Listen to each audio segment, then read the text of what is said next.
everybody, welcome to MindOfAChampionSports.com video lessons. My name is Lyndon. In this video I'm going to be talking about one of the mental side of sports that can rapidly propel you to greatness in both sports and life. People that have learned to master this part of their mental game have succeeded faster and easier than all those people that haven't. I'm talking about attitude. So this video is going to talk about three things. First, we're going to talk about what is attitude.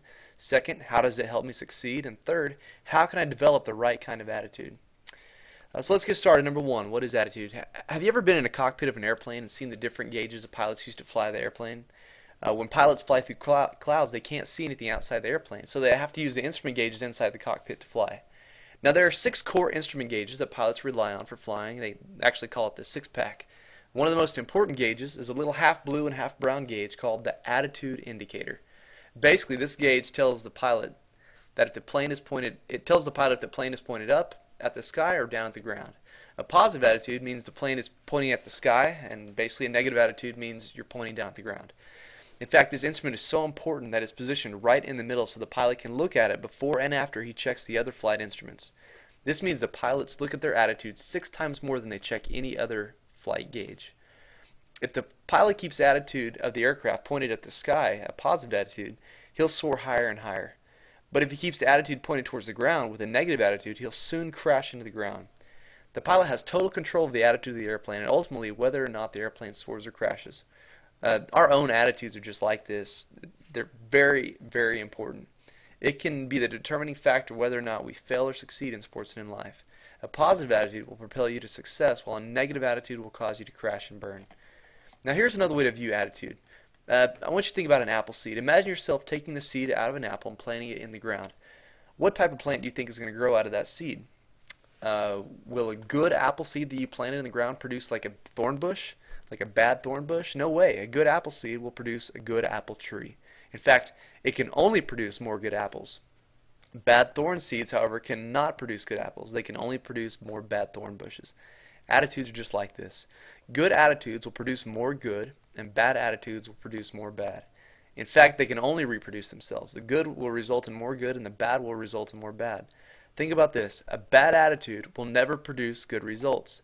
It always produces bad results. So why would you ever choose to have a bad attitude? Now, I know that we all like to experience the good things in life. We all enjoy hearing praise for our accomplishments, seeing other people happy, the feeling of energy of excited people. Your attitude will determine what kind of life you experience. If you want more good things to happen in your life, you need to plant the seeds of having a good attitude. Now here's some great news. We actually get to choose our attitudes. You get to decide whether or not you're happy, positive, optimistic, excited, and upbeat, or whether you're sad, depressed, angry, and miserable. Nobody has control over your attitude except you. You are completely responsible for it. The personal development and business guru Brian Tracy said, "You can't control what happens to you, but you can control your attitude towards what happens to you." The interesting thing is that our attitudes don't just affect us, they affect other people as well. Back to our airplane analogy, the attitude that the pilot puts the airplane in influences what happens to all of his passengers as well. If the pilot chooses a positive attitude, the plane continues to point at the sky and everybody soars. However, if he chooses a negative attitude and points the plane at the ground, the airplane crashes and everybody dies.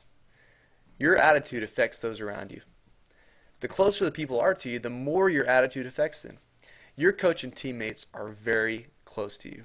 You spend hours together each week working towards the same goals. In these situations, attitudes are like the flu. They are very contagious. If one person on the team has a bad attitude, it will quickly spread to the other people on the team, and before you know it, the team gets sick and starts to break down.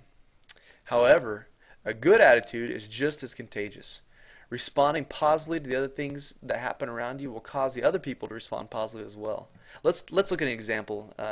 During a game, let's say the ref makes a poor decision and calls a foul on your team captain. At this point, your team captain has 2 choices. 1, he can stay positive and use the poor call as fuel to charge him up and play even harder. Or 2, he can choose to get angry about the call, complain about it, and focus on the bad call rather than on the game.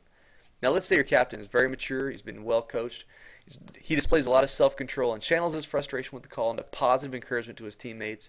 He puts a smile on his face, and he pushes even harder than before. Basically, he knows he can't control the ref, he can only control himself. So he focuses harder, ups his effort, and pushes himself to play his best game ever. His teammates see that he's working harder than ever and that he's under control. His positive attitude quickly rubs off on them, and they increase their performance as well. Soon the whole team is energized with a spark of excitement. They're pumped up and they're focused. Rather than letting a poor call distract them from the game and break apart their unity with complaining and arguing and all that kind of stuff that caused their performance to go down, they used it positively to make themselves better than before the poor call was even made.